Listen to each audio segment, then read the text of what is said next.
This is Tatton Tug Tabletop Edition. Right, so the whole purpose of this exercise was I needed to know how many cables to put into the roof for the solar panels, and also what size their cables are, and also what configuration of panels I'm going to be using. So to start off with, so Tatton Tug solar panels. I have two different options on sizes of solar panels, and these are based on the physical limitations of the roof. So the first option, option 1, are 3 panels, each of 435 watts.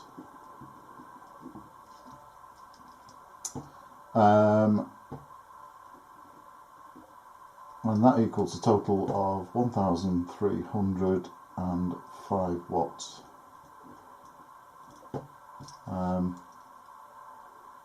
Yep. So the second option is 500 watt panels times 2, and then 450 watt panels times 1. Although these panels are slightly different, you'll see a little bit later on actually that doesn't really make any difference to how we're going to do this. And those in total come to 1,450 watts. So purely from the amount of power, you can see that option 2 is the best option and not option 1. So having decided the number of panels and what type of panels we're using, the next thing to do before we can work out the cable is to work out what configuration we're going to have them in. So there are 3 different options for the configuration of panels. The first option is 3 panels in series. And then the good points of that are good cable sizes,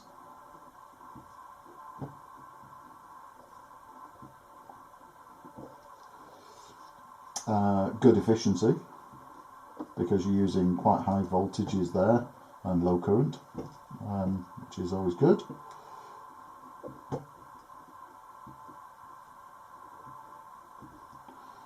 Efficiency. The bad part of this is working in series. You have quite a lot of shading losses.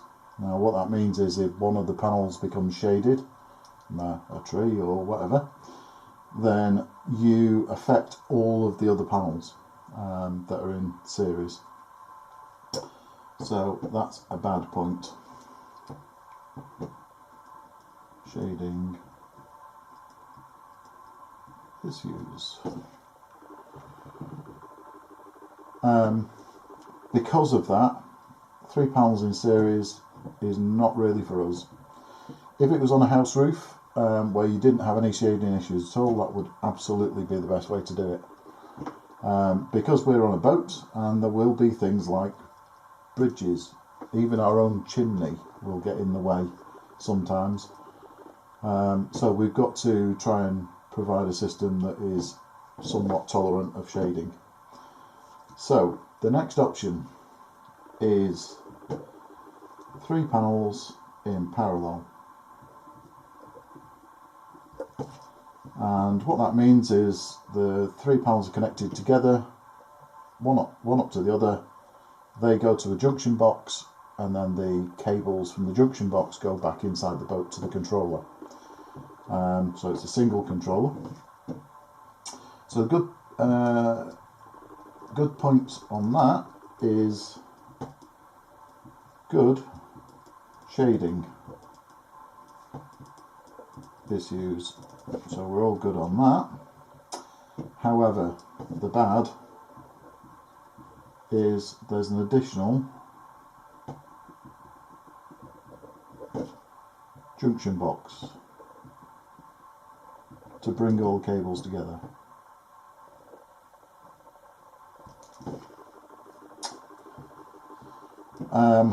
Another bad is you have differing cable sizes. So the cable sizes going to the junction box will be one size.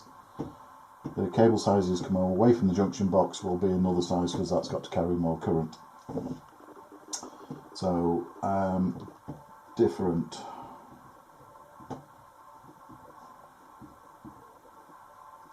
cable sizes.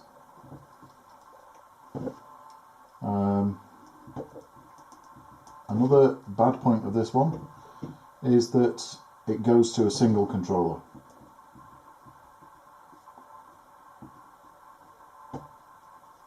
Because it goes to a single controller and there's quite a lot of current, it's expensive.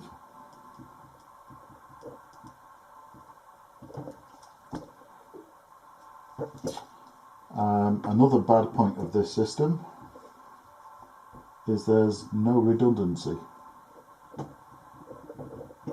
And what I mean by that is if you have a fault in your solar controller, you've only got one solar controller, so you lose everything. Equally, if you have a problem with the junction box, you lose everything. There's no, it either works or it doesn't in that case. So the redundancy is not good. And that's 3 in parallel. So the next option is 3 panels with individual controllers, so completely separate systems. 3 panels, separate controllers. Okay, so the good in that is it's cheaper cables because it's only having to deal with 1 panel each.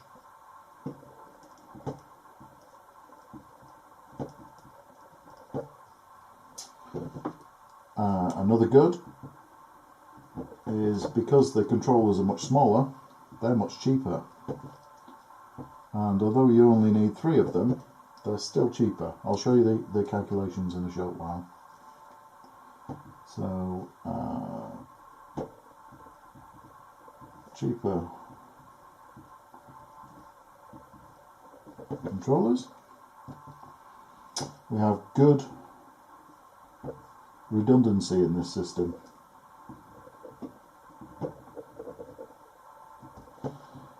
Because each panel goes to its own controller with its own set of cables. So even if you lose 1 panel or 1 controller, you've still got the other 2 providing power. So it's good in that case. And the other good is, of course, there's no shading losses.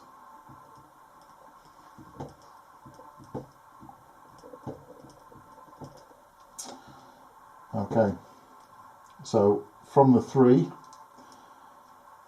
that one's out anyway. The shading issues would be too big of a problem to deal with. 3 in parallel is possible, but I'll show you the calculations in a minute. Although it seems quite not intuitive, but that's actually a more expensive system than having it all completely separate with separate controllers. So we're not going to go with that one, and we will go with this one. So let's do some calculations. So the 3 panels, 3 times in parallel. So the maximum current in that configuration, max current,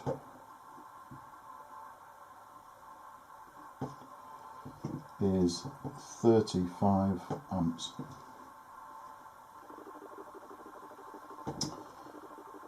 And because of that, and to give us some safety margin on that, no, sorry. Yeah, that's right. I would size that with a, and I know it's going to be controversial this, but a 150/70 amp controller.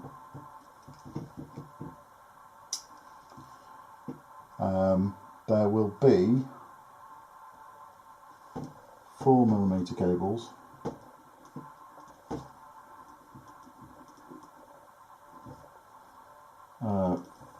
from the panels to the junction box, and then from junction box to controller, those would be 10mm cables. So basically you can see from this you've got a lot more complication. One is a bigger controller, and that controller comes out roughly, we're talking Victron here by the way, roughly at about £330. That's just the controller. You then have to buy some cable to go to the junction box. You'd have to buy the junction box itself, and or junction cables themselves, and you then have to run 10mm cables from the junction box up on the roof to the controller inside the cabin. 10mm cable is much more expensive, so you got more cable, extra junction box, bigger controller, more expensive controller. So for that case, that one's out. So the other configuration is 3 panels,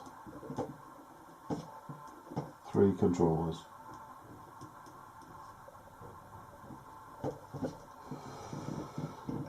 So in this configuration, the max current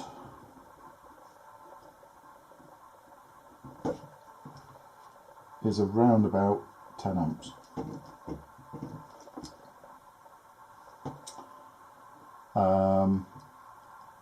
So that will be 3 times 120.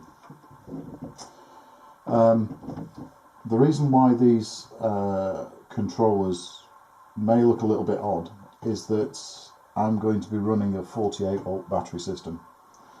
Because I'm running a 48-volt system, there's only certain Victron products that will actually work at that voltage.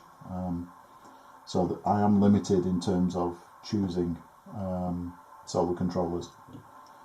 So on this one it would be a 120 48 volt,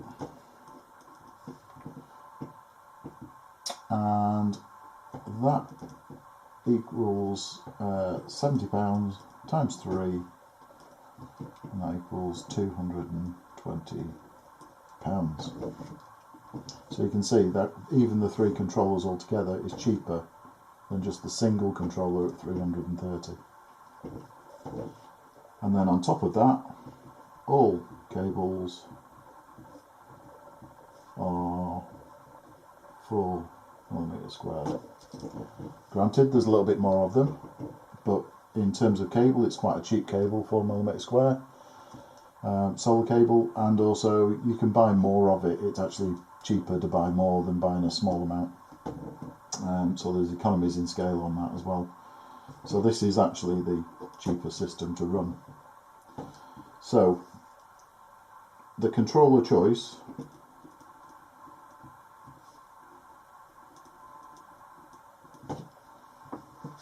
comes down to this: system battery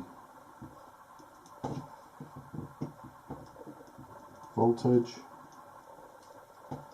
is a 48-volt system, which is actually a nominal voltage of 52.5 volts. the panels, the VOC, so this is the voltage open circuit, this is the maximum voltage that could ever come out of the panel, is 43.82 volts. What you do is you multiply that by a safety factor of 25%, so 1.25, and that comes out at 55 volts. So basically these panels will never ever produce more than 55 volts. So that gives you the choice for the voltage of the controller. So in terms of output, a 500 watt panel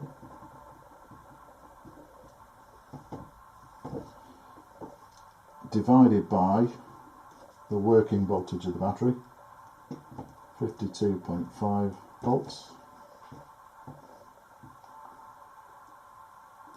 equals 9.52 amps. Now that 500 watt panel, it is possible for it to kick out more amps than that. Basically, if it's very cold weather and very bright sunlight direct onto the panels, then it's possible to kick out a little bit more on that. So again, we apply a safety factor of 25%, 1.25, and that gives us 12 amps. So that's your maximum ampage, maximum power that's coming from the controller at the 52.5 nominal voltage. So you can see that the controller choice has to be more than 55 volts and has to be capable of at least 12 amps. And you want some headroom on those so that the controller isn't working at maximum all of the time. So Victron smart solar controllers, we're on a 48 volt system.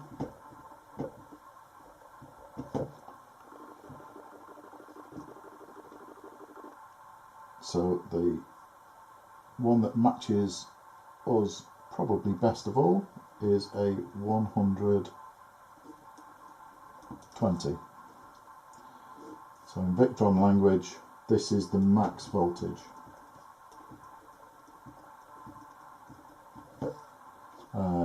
That the controller, and our max voltage is, ours is 55 volts. So that's good. Next is the amperage, 20 amps, and that's 20 amps out to the battery. So max current,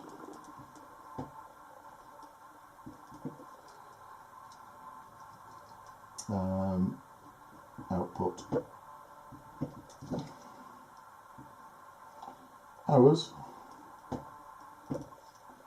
is 12 amps, and this one is a 120, so the 20 amps is a nice comfortable amount above where we are at 12 amps.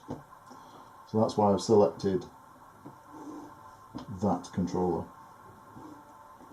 And I'll say those controllers are £70 each. We'll need 3 of them, and that comes to £220. And that's basically how I've calculated that. Now you'll also notice that because I know these power, how much amperage is possible to come out of the panels, and the distance, I can also work out the cable sizes. Cable size at 4mm square on a voltage drop calculator is well within 3%. It's actually much lower than that. So 4mm square is the correct size cable that they need to use. And that was the whole point of all this exercise. There's a lot of calculations and a lot of thinking to basically get to the point where we know we have to install 4mm cables into the roof. We know we're installing them in a configuration where each panel has its own set of cables going back inside, and that's it. So that's nice and easy, and hopefully you've understood some of that. I know it's a little bit techie, a little bit mathsy, but it's what has to be done, and now I know that the correct size cables is that. I know that the charge controllers I'm going to buy is that. So that allows me to start putting the system together and knowing exactly what I'm going to need. And there you go. Well, that's it for now. Hopefully I haven't bored the pants off anyone and everyone's still asleep. And that is the solar panels and cable sizes for Tatton tug.